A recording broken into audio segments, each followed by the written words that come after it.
What's up, World Cup fans? I'm Cynthia Frelund. Welcome to GAMIFIED in partnership with FIFA World Cup AI League, where we bring you analytics and ways to look at World Cup matches to help you predict games. I'm joined today for our first episode by my dear friend, former coworker. We're reunited. This is Max Bretos, the host of the Soccer OG simulcast. It's available everywhere podcasts are available, along with YouTube. Look for Max Bretos on that one. And he is also the voice of LAFC, formerly of ESPN. That's where we worked together, and Fox Soccer. How are you, my dear friend? What an intro. Yeah, that's fantastic. I'm doing very well. And the reason I'm doing well, Cynthia, is the World Cup is upon us. It was a rocky road to get here. We are doing this Winter World Cup. The leagues ended a week ago, but now we have games starting on Sunday, and I can't wait. I mean, it's so exciting. So we're just going to dive right in, because obviously we need to figure out who's going to win. This is the first episode. We need to get some receipts ready here. Who is going to win? Who is your pick? Obviously, odds-on favorite is Brazil, but is that your pick? Give me some of this deep analysis. The numbers are very telling, and whether it's the data that you work with, whether it's the sports books, whether it's guys like Nate Silver, and they're coming out, and this is a really difficult World Cup to predict. I would suggest go out and have fun. I think it's going to suggest, although maybe the numbers don't suggest, that it's going to be kind of a little off kilter, maybe some more surprise results, but me saying that, and you'll see Brazil win it at the end. Brazil really is an incredible team, and Brazil and Argentina, the two South American sides. And I know we talked about Argentina, and they have some flaws on the data, but they were so dominant coming into. I don't think the only loss either one of those two teams had was when Argentina beat Brazil in the Copa America. So those are the teams that, to me, have the least issues. And then you get to some of the big European teams, France, Belgium, England, Spain, Portugal, and they all have something that I just does not sit well, that says I'm reluctant to make them a favorite. But you have to pick somebody. I talked to you, Cynthia, before, and we mentioned Argentina, and I had Argentina as a pick, but I'm going to put them as my number one. And then they would play Spain. I'd put Spain right behind them. And then maybe Denmark, who I just think have a great path in front of them, and would be an incredible payoff for such a small country to do that. But we won't get ahead of ourselves, but it's a long road. But that's the top line of my teams. Excellent legacy of goalkeeping there in Denmark. So here's how I approached it. I obviously mostly cover American football. That's how we know each other so well. So interestingly enough, in grad school, well, back up even one more step, I actually grew up in Europe. So I grew up in Luxembourg. Fun fact. And I did not know that. I know. And Cynthia, I have been to Luxembourg. There's some places I've not been to in West Europe. I've been to Luxembourg, which is surrounded by 5 different countries, as you know. So highly recommend Luxembourg. Highly recommend. Luxembourg's amazing. But the interesting part is I've been I used to watch a lot of, at that time, Manchester United had a guy named Ryan Giggs. I was a very little girl. His wife was named Cynthia. I, for whatever reason, thought that was awesome. And so I was very well aware of soccer/football growing up. So very interestingly enough, it has been a passion of mine. And during my master's thesis, I spent a lot of time looking at football players, but I also started to do some stuff with soccer matches and football matches and, regular football to the rest of the world matches. But ultimately, I've been looking at this data for some time, and I love the World Cup mostly because, when I was little playing soccer and I went to an international school. So American was the least populous thing. It was my last name is Norwegian. People are like, you're not Norwegian. And my mom's Italian. You're not, whatever. So long story short, I've always really enjoyed the World Cup. So it was cool to make refresh my model from school, from getting my master's degree, and really look at what are some of the changes, how can I use the historical data from as many years as possible, and then look at the individual matchups and the predictions. And I could even use a little bit of computer vision like I do for football. So it was cool to kind of blend all of those things. And that being said, get the nerdy stuff out of the way. The nerdy stuff works, Cynthia. I defer to you here because I am so reluctant to make picks. I'm not reluctant, but I'm nervous because this is a World Cup like we haven't seen. It actually is. So when I went back and I tried to play out to see how my model would have done predicting the last World Cup, and it was a much more kind of favorites and rest situation as opposed to France or whatever. So it was a much different set of data. This time there are conceivably realistically, there are about 6 teams that could actually, that wouldn't be this like huge underdog that would be, like, oh my goodness, like we had no idea type of thing, maybe like Croatia was last time or whatever. But like, the very interestingly enough in this one. So my model, I'm with you. Now, while I don't have Denmark finishing first, I like Denmark more than most. Obviously, we can talk about that with France in terms of getting, what's going on in their group. And then model also really likes Spain. So I'm with you on that one as well. And my model is actually kind of down on Argentina compared to, I know they're, as far as odds go, odds makers have the second highest to win, but after Brazil, for me, it appears 7th. So that's not to say they're not good. It's not a knock on them. It's just, it's an interesting one from the standpoint of their age is a factor against them. And also they have some of in Group C, like, they have a good chance of being first place in their group, but getting out of to make the semifinals, there's a big drop off in that stage. So that's to me where they could potentially lose it. Yeah, I saw it. It's a tough path for Argentina. And I'm so reluctant when I put Argentina in there because it's too good to be true. You have Lionel Messi, his last World Cup, and you look at some of the players around him. They're good. I mean, the World Cup, you want to find a team that's a good collective. We don't know that. If you see a team that's full of stars, they'll grab your attention, but maybe they don't work so well in that unit. Argentina has done that. They have found the players to build around Lionel Messi, and I've never seen them working so efficiently. 10 years, more than that. I mean, even when they made the final in 2014, this Argentina is more functional, but it's like they can't. It's something pushes me back a little bit. Same thing with Brazil. I wonder if they got the test that they needed qualifying in South America, because I don't know if the rest of South America is as good as we think it is. I would like to think it is. Only 4 teams made the World Cup. It should have been 5.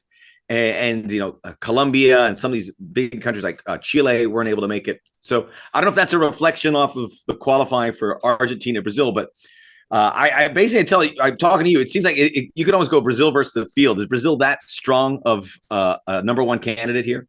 Okay, so when I look to see, so I'm just looking right now at, all right, the chance to make the round of 16. So obviously first or second place is what adds up into that number. And, there's, it's like Spain, Brazil, France, Argentina, Portugal, Germany, Netherlands, England are kind of up there amongst the top people. And the difference between Brazil and say the bottom one on that in terms of this is it's about 15%, but the next closest to them is pretty big.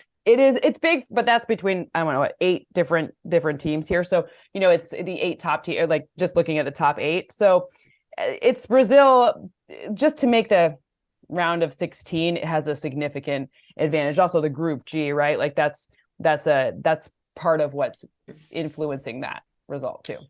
And winning your group's going to help a lot. So you want to find a team. I think if you can see teams that have a really good chance of winning their group, that if you're making a selection, that's where you want to lean into, because finishing second, your first game's going to be hard. Everything's going to be hard. It's all about the path as well. And some will be harder than others. So I think we should, because this is all about predicting, I think we should go on record. I'm going to give you 2. So you're going to be able to take 2. Whoever the 2 are that you want, we'll each get to take 2 so that we won't be out of it, right? We'll double our chances of still being in it at the end. So who are your 2? Like you're going to 2, you get 2 to win the World Cup. Who are you taking?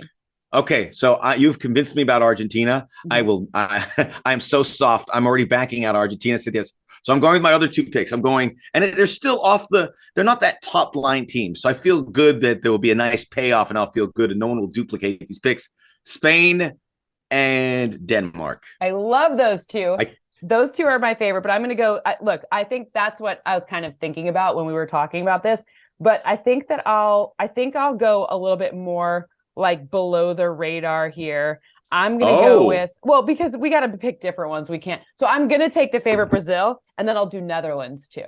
So then we have like, why not, right? Who doesn't want Holland and Brazil? Like, so now we have a nice, but I love your Spain and Denmark is, I will say, like, if I had a rooting interest, which again, I didn't know when I'm doing this math, my sister does live in Denmark. So all things, being equal, I will be cheering for the Danish team. My sister and my nieces are and my brother-in-law are just absolute, like, you cannot get them off the Denmark train. Like, as their faces will be painted, the entire thing, like they will be there. So it's amazing. These are small countries, Denmark, the Netherlands, but they have an incredible pedigree in this sport, and you can't underestimate them. So, I mean, it's hard for me to say Denmark, because I actually visited for the first time, and I go, this place is tiny, but they love their football, and they have a spirit, and they're perfectly put together team.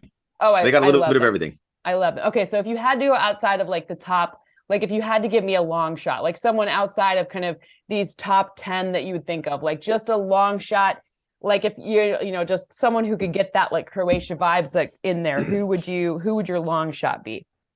Well, coincidentally, it would be, I feel very strong about this, is the neighbor of Croatia, and that's Serbia. And I even have them finishing second in their group, because they're with Brazil. And Brazil's too strong of a candidate over 3 games. So, I mean, Serbia, it's going to be hard pressed to do that. Mm-hmm. But I think they'll run with them in that group. Finish second. I would have them face Portugal. And if they can get there, I think that's the side of the bracket where there could be some surprises. Regardless if they get a good run on the bracket. I like this team. Just name recognition. They've been playing together. They've had some good results. They beat Portugal already in qualifying, and they have Mitrovic and Dusa. They have a great mid. Who am I forgetting? Vlakovic. Here we go. Here we go with these Serbian names. So, but they have guys who can score goals. They have a great midfield, and they're young enough. They're kind of coming into Dusan Vlahovic. Pardon me. They have a group coming in together that I'm really fond of, and it's, to me, the more I look, I always look for those flaws. I couldn't find too many on this team, and as an outsider, and I think they would classify as that, I would love to call an outsider a non-European team, but here we are. It is going to be Serbia. I might be thinking in my heart a little bit, but I'm going to say USA, just because I think even if they finish second in that group, there is opportunity in the knockout stages to maybe make a quarterfinal. And by the way, if you make a quarterfinal, you can make a semifinal. I think I don't know who said that. If no one said that, I'm coining it right now. Perfect. If you can make a quarterfinal, you can make a semifinal. I love it. So interestingly enough, when I look at the USA data, it's so wild because like the youth aspect, youngest team in the entire World Cup is the USA. Interestingly enough, with that, like in the past, they have had some I'm a former banker, right? Volatility, right? So you've seen maybe it's like they're too young to know that what they don't know, and too whatever, they don't care, like they don't recognize the, like, who knows, right? Like I don't know the psychology of it. I do know that in general you've seen like either early exit or like actually like win a few more games than expected. So I kind of love that, because youth is actually an interesting one. Typically younger teams, not necessarily the youngest team, but like amongst the younger teams have better disproportionately results than others. It's interesting, but I don't know if that's because they're like, what is it? Like, you don't know what you don't know. So they can't, they're not like, jaded by, the scale of everything. But I'm going to go back to the Croatia. Well, when I look at like close games, and this actually leads us really nicely into like the Wednesday, Thursday, Friday games. I'm really interested in this Morocco and Croatia game. Now, I will say one major distinction between American football and the World Cup is the amount of times draws occur, because in American football, I mean, we have like 1 or 2 a year, and it's like this wildly, like, it's not super, super rare, but it's pretty rare. And it's wildly, like, it's almost annoying because the way the points work, it's just like these tiebreakers are just insufferable. So it's funny to see, but I have almost even odds of Croatia, Morocco, or a draw. It's almost entirely like a third for that one, which is a really interesting piece. So if Croatia can manage to flip that script, that will make a big difference in this game. Obviously, some of these bigger underdogs, if they win, then that would change, make a bigger deal. But, these teams like the Croatia, who has, in my estimation, their chances of making it out of their, into the round of 16, this is a pivotal game on Wednesday for them. They must beat Morocco, not draw. They must beat Morocco in order to make it out. But Croatia, I don't know. I just kind of have this nice, like, I want them to do it again. I like the good, like the story, It's interesting because I think that describes a lot of opening round games. That's Group F. So that's like one of the last groups to start playing. So you get to see the World Cup unfold a bit, but there's a lot of games. And I think there's maybe not every team has it, but there's a clear-cut game that you will see the numbers drop if that team doesn't win a game or if the team loses the game. That certainly applies. That's a very tightly contested group also with Belgium and Canada. And I think everyone thinks Belgium is a heavy favorite, and they should be. I think they're ranked number 2 in the world by FIFA, and they semifinalists of the World Cup 4 years ago, and they've been getting deep into tournaments. I think they're susceptible. So on that same day, Wednesday, when they face Canada, I've looked at this. Canada's really an exciting team. You would think they go to this World Cup and they're going to be cautious. They're not. They're a swashbuckling group. They have attacking players, multiple good ones, all playing in Europe, led by Alphonso Davies, Jonathan David. I think they're going to go with Belgium and they're going to have some success. So this could not only be a surprise. I would lean into a draw, but I think Canada has a chance to win this game. And in addition to that, I think there's going to be a lot of goals in it. So not only is this could be a surprising game, but it could be a high-scoring game. So mark your calendar for that. Unexpected, but I like our North American teams. I might be a prisoner of the region here, but I like our North American teams. Prisoner of the region. I like that. A prisoner, swashbuckling Canada, and you're a prisoner of the region. I love it. You've never heard of swashbuckling Canada until now. Well, you know what? There's a number of things we've coined on this today. Okay, so I'm going to actually point out. So when I'm looking at the Wednesday, Thursday, Friday schedule, biggest favorite per my model, Spain and Costa Rica. So Spain, if you're looking, we're playing this prediction game and we're talking about who's the most likely to win. To me, Spain is most likely to win, and it's probably, it looks like at least 2 goals, that's again, I tend to write conservative models. The way that I write them, it just happens to be a little bit more conservative. So that one's the biggest margin that I have of the kind of early slate, with Portugal, Ghana being the next closest by a little bit there.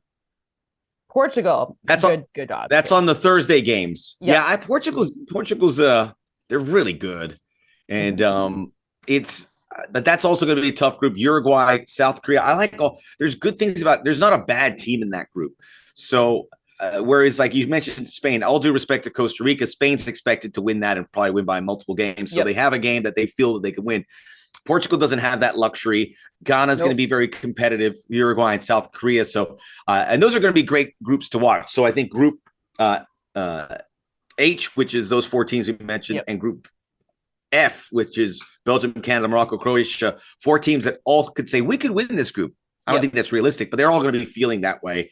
And it's going to create good games throughout. And I think not much separating the top from the bottom. Yeah. So quickly before we, kind of move on here, the Friday games. All right. So you got Group B playing on Friday. So Wales and Iran play, and then England and USA, a highly exciting match. I think everyone's going to be off early on Friday so that people, 5 p.m. Eastern, 2 p.m. Pacific. Yeah. Good luck getting anyone to do after that. And then Group A also plays on Friday. Qatar, Senegal, and Netherlands, Ecuador play. These are actually, of all, again, I'm just kind of looking through here at the first 2 rounds, right?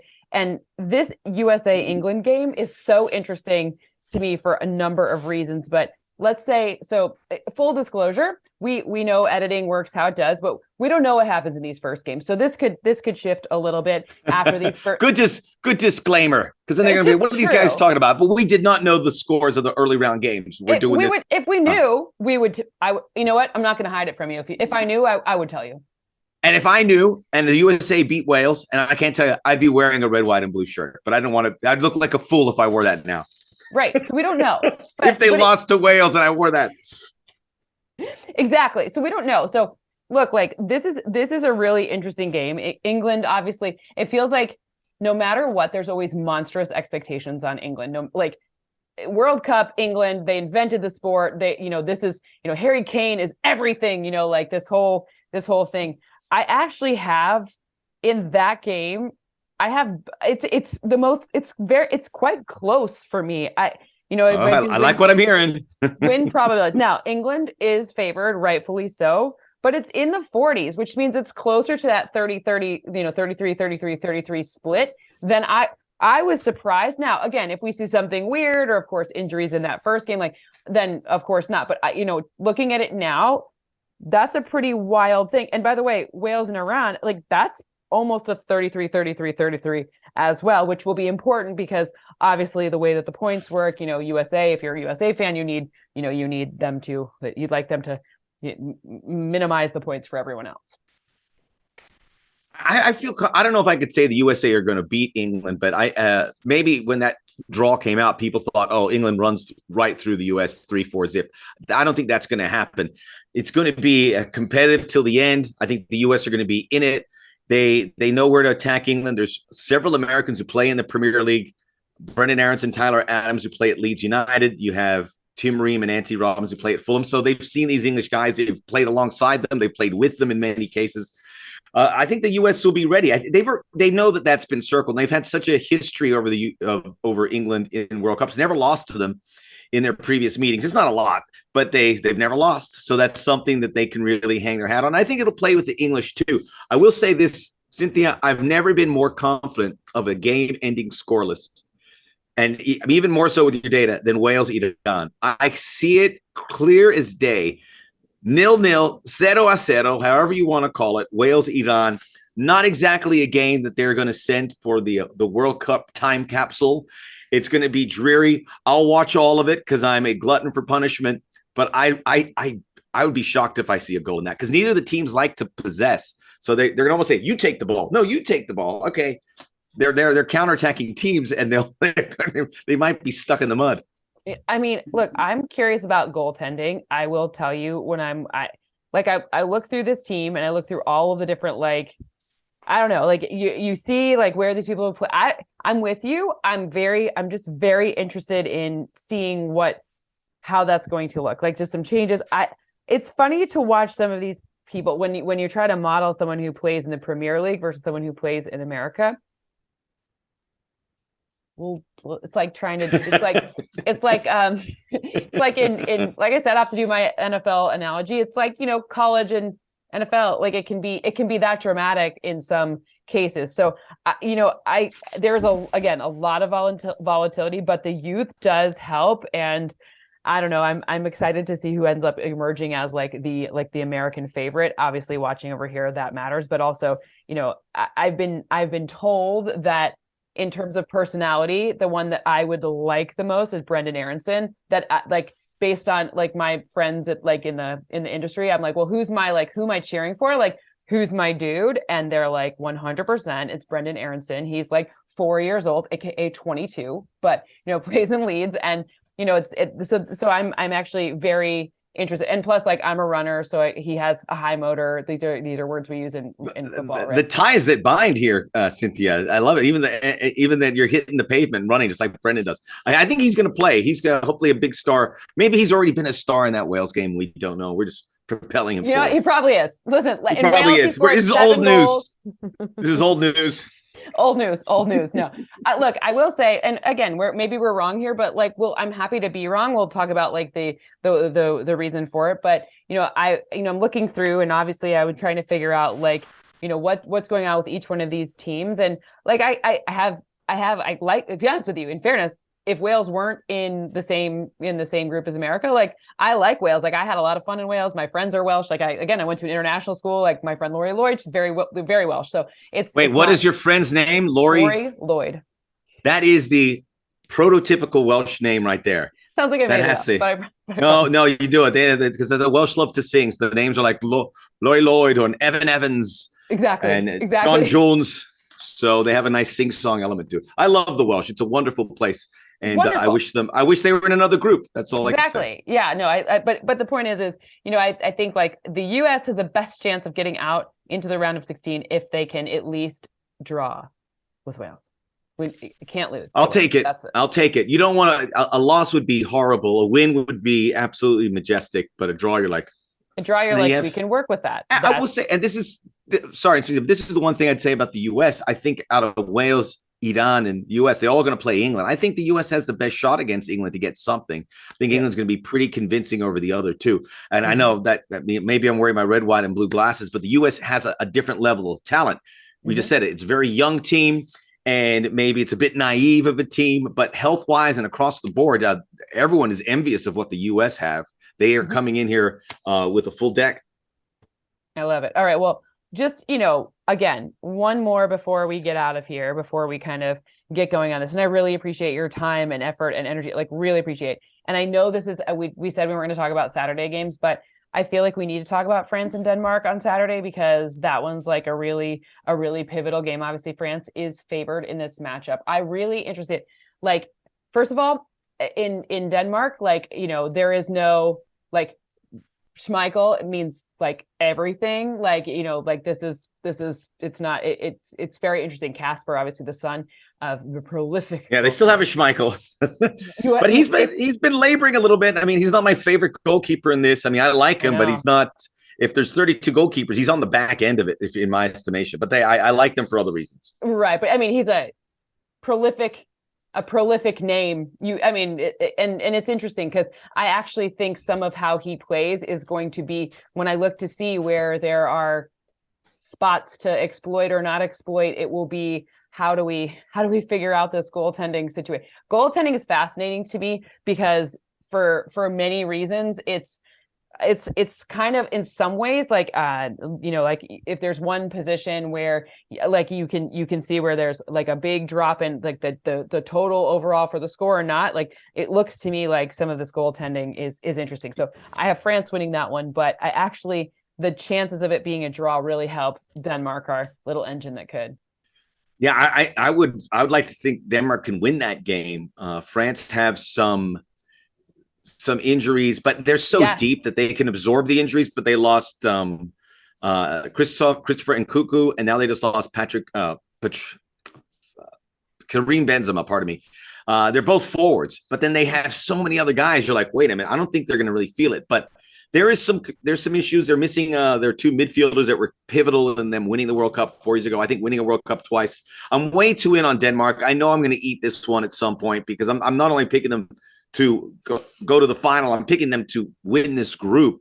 So they would have to beat France. But they've beaten France twice in the Nations League tournament recently. So they have their number. Granted, the Nations League's not the World Cup. I know that. But there's something about this matchup that Denmark likes. So I'm all in with the Danes. I love it. So to a fault.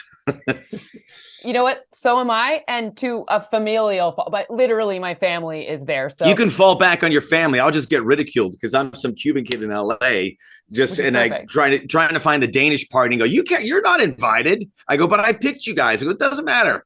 Doors closed. Move along. I love it.